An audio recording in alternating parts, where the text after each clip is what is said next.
यत्रो पारो छन् भो तिनीहरूले अब घाँस हाल्न जानु भएको कति धेरै बोक्नु भयो अब जमानाको घाँस यस्तै हुन्छ नि त्यहाँ छ बिताएर त यस्तो गरेर घोप्नु पऱ्यो राम राम राम राम कतिवटा पशुले खाने हो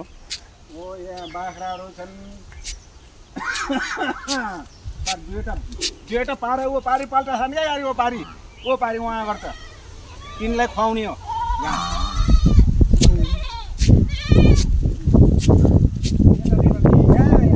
सबै मेरो सम्पत्ति पहिला पाडाले खिलाउने हाम्रो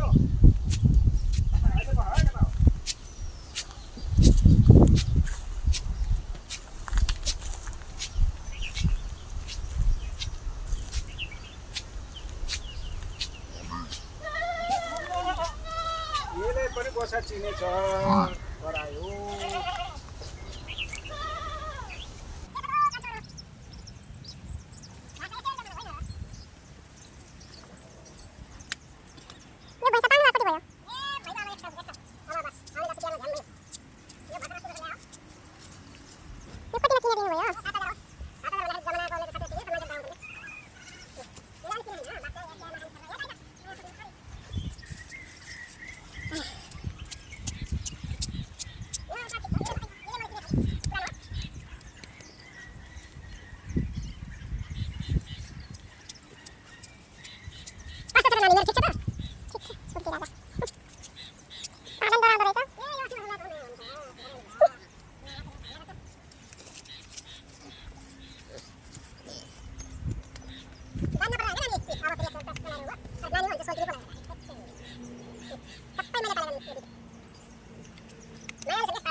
Camera